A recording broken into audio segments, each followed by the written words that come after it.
I want to talk to you about how to outwork every other coach in your niche. Okay. So this will be a brutally honest advice from 40 years of coaching, really. Okay. So here's an overview. When you think about outworking every other coach in your niche, it's not just about the time you are spending, it's about how smart your actions are. So there's an element, let's say, of scalability. Okay.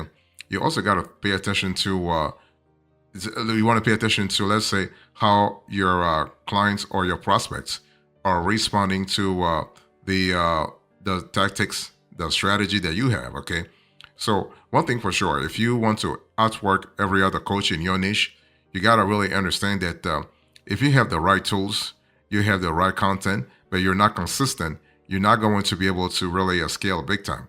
So consistency really becomes quite essential.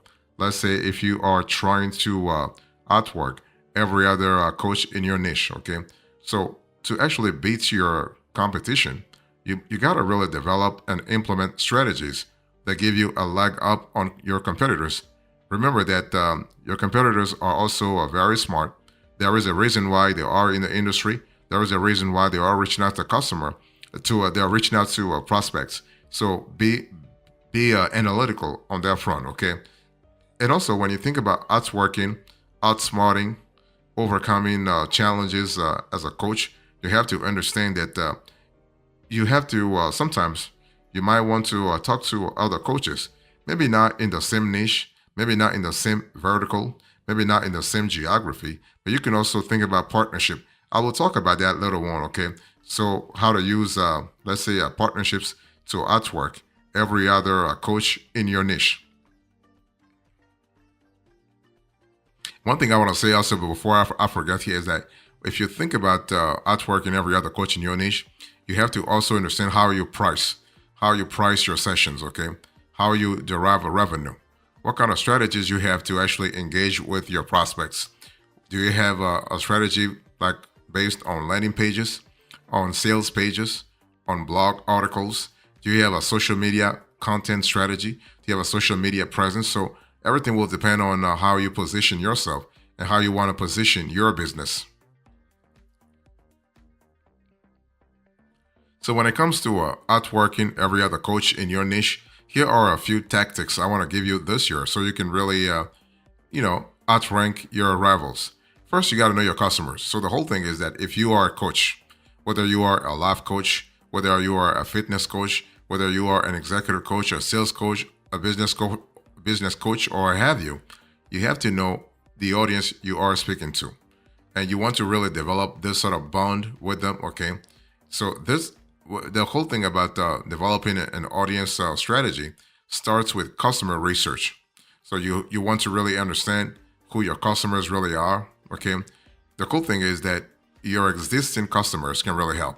Your existing clients, your existing prospects can really help. So reach out to your customers through social media and email, and you want to ask them to complete brief surveys or participate in market research panels for incentives like, let's say, gift cards for your coaching session or other rewards for their time. Okay, you want to pull actually your customers on social media to gauge their reaction to new products and services that you actually bring to market, or to even get details about their pain points or other challenges, especially when it comes to coaching.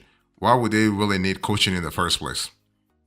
If you also want to outwork every other coach in your niche, you have to know your competition, right? You have to know all the other coaches that are really maybe dominating, or maybe also trying to eke out a certain portion of the coaching marketplace. You can't beat your competition, your coaching competition, if you're not really aware of, let's say, of what they're doing, right? What other coaches are doing. So you want to start with a detailed analysis of your competitors. You want to conduct research and create a spreadsheet of each competitor, coach's tagline, service or product offerings, their coaching sessions, their packages, their unique qualities, their target audience, their location, their marketing campaigns and strategies. So it has to be very granular. It has to be very comprehensive. And if you have a variety of coaching competitors, you want to focus on the top five. so that you can really hone in on the rivals that really can really let's say threaten your coaching business. If you are trying to outwork every other coach in your niche, you want to really go back to the basics. In other words, you want to highlight your difference, your USP, your unique selling proposition. So you can use actually your differences to learn how to handle your coaching competition. So you can do a market research, for instance, so that you can really understand what makes you different from other coaches. So do you have a more ethical sourcing for like your content? Do you actually have a skill that's not replicable in the industry? Or maybe your prices, your coaching prices are cheaper. Perhaps you have an angle to your coaching story that could push you above the competition. Okay, so that's kind of cool. You also have to make sure that you solve problems. If you want to outwork every other coach in your niche, you got to really solve practical problems that your coaching your coaching clients are bringing to the table. Okay, so you as you learn about your coaching clients' challenges and pain points, you want to always look for ways that you can solve their problems. It's all about adding value.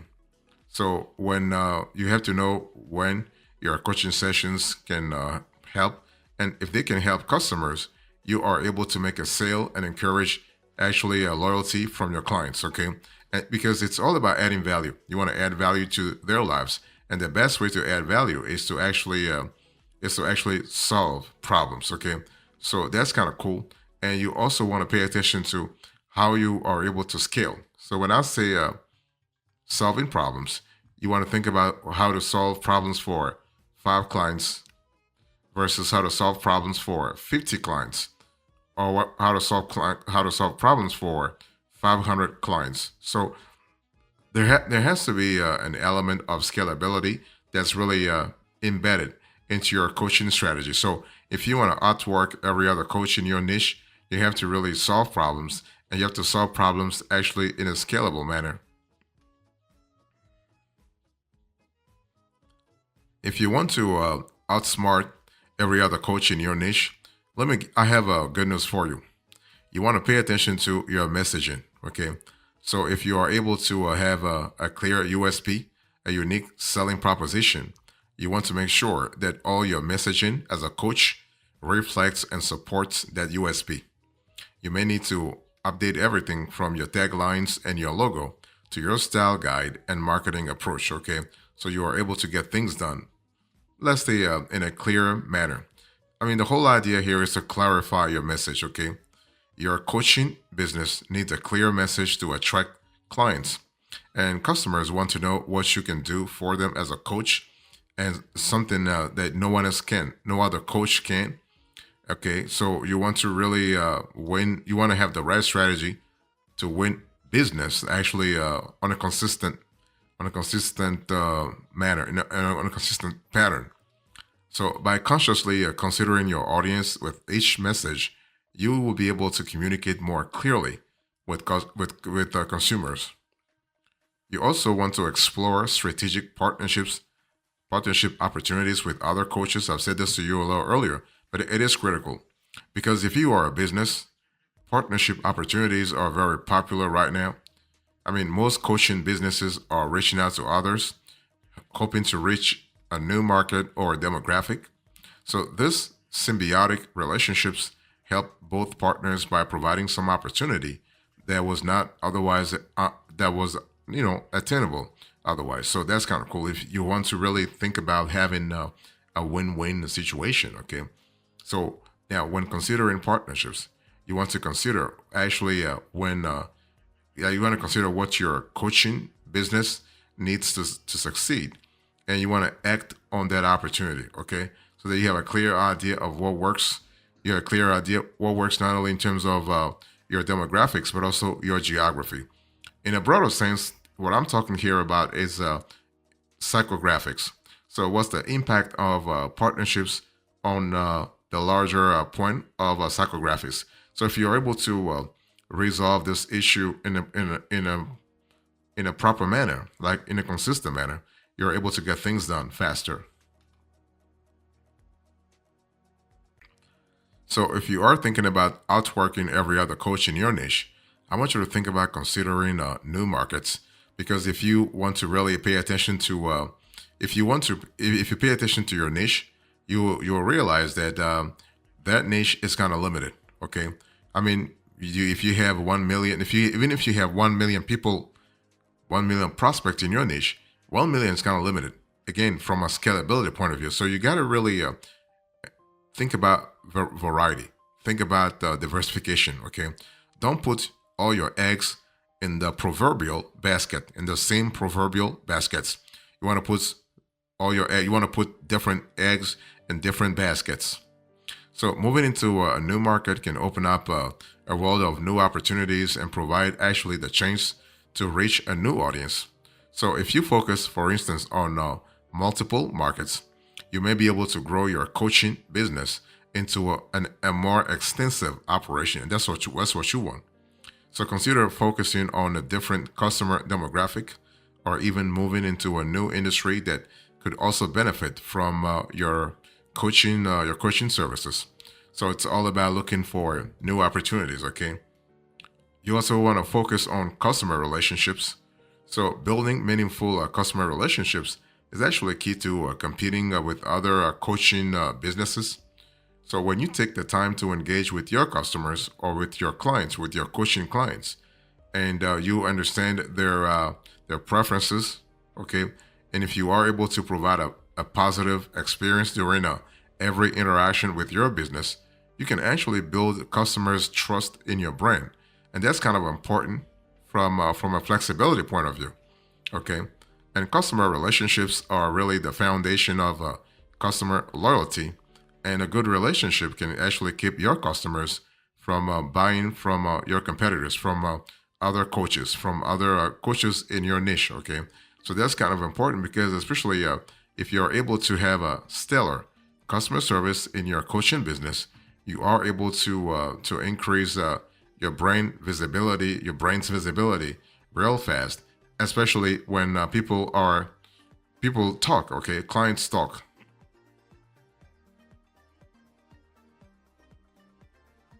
If you are thinking about outsmarting every other coach in your niche, I want you to really ask for feedback. I mean, feedback is going to go a long way toward helping you understand what works and what doesn't work. Right? It's all about having a let's say a constant process of trials and errors. Okay, so continually ask your customers for feedback. And the cool thing is, if you follow their advice on how to improve, you'll be able to stay ahead of the coaching competition. Okay, so customer surveys and social media polls are actually excellent ways to monitor how well your coaching business is doing, and what changes you should implement to stay competitive. If you want to stay competitive, you are able to get things done a lot faster. I mean, think about Amazon, for instance. I mean, Amazon is not a coaching business, but you can learn you can learn one or two things from this platform. I mean, Amazon has learned from and listened to its customers. So the retail giant gradually rolled out Amazon Prime, 1 day shipping, and even brick and mortar storefronts based on the feedback it has received from customers. Okay, so you have this symbiotic relationship between feedback and the product rollout process. So for your coaching business, this could be a great case study as to what works. Okay, when it comes to what works and what doesn't work.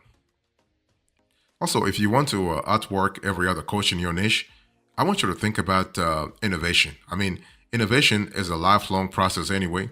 Innovation is, let's say, like innovation is applicable across many verticals, many coaching verticals, many coaching geographies, if you will. Okay, so once you experience success, it's very easy to become stagnant. But the cool thing is, if you are able to diversify and you are able to innovate, then you are really covering yourself. You're really covering your butt, literally. Okay, you're able to let's say make sure that you are innovating in a positive manner. So the mindset of being stagnant is not good, because it will likely restrict your business growth, or even threaten your future success. Instead, you want to focus on what motivated you to start your coaching business and set annual and long-term goals to ensure that you continue to move forward. And you got to continue to move forward if you want to be successful as a coach. And so you want to iterate, you want to iterate, you want to iterate. That should be your marketing team's mantra in today's constantly shifting world of online media. Okay, so as I said to you a little earlier, your new and old markets for coaching also benefits from innovation. So I give you the top 10 ways to outwork every other coach in your niche. Let me give you a bonus here. You want to look after your team. See, the whole thing is you can only be good if the back office is fantastic. The front office can be great at drawing leads, drawing sales, drawing revenue. If the back office or even the middle office are strong, okay? So your coaching packages are only as good as your team. If you have a team, of course, okay? But if you have a team, you got to take care of them. You got to really, really, really take care of your team. And this may not seem like the most obvious tactic in learning how to handle coaching competition. However, you can also keep your team productive by keeping them happy, okay? You want to keep them happy. Now, it may not be necessary to get everyone a beanbag chair or to have some kegs on top of many companies think you have to really give people material things, but not really. You want to listen to your team. Start with a conversation. Listen to your team and see what they expect. They will tell you. They will tell you what they need to be happy, not what trains, okay, think they need. Okay, your team knows better what's good for them. So helping your employees find happiness in their work will lead to a dedication from employees, and this is where you can beat your coaching competition. And you also want to share your expertise. So one of the best ways to establish your coaching business within your industry is to actually share your expertise through content marketing, speaking, and mentoring. And the cool thing is that this type of leadership not only makes you the go-to authority, but it also builds trust in your products, in your coaching products or services. Okay, so industry leaders and coaches who share their expertise are also well positioned to inspire employees and guide all kinds of businesses through periods of growth and change. So that's kind of cool from a scalability point of view. You want to have this. You want to adopt this strategy. So I just gave you into this conversation our top 10 strategies to outsource every other coach in your niche. And I just give you also two other bonus tips to help you actually big time. I mean, those like looking after your team and sharing your expertise, actually think about it as what you are doing in the background, the back office work. Okay. That's really, those are really the tools and initiatives that constitute the bedrock of your very successful coaching business, hopefully.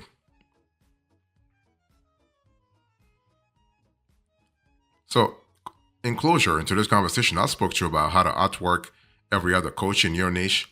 I give you the overview, the tactics, the bonus, and now the closure. Thank you so much. God bless you. I will see you next time. Until then, remember, stay marvelous.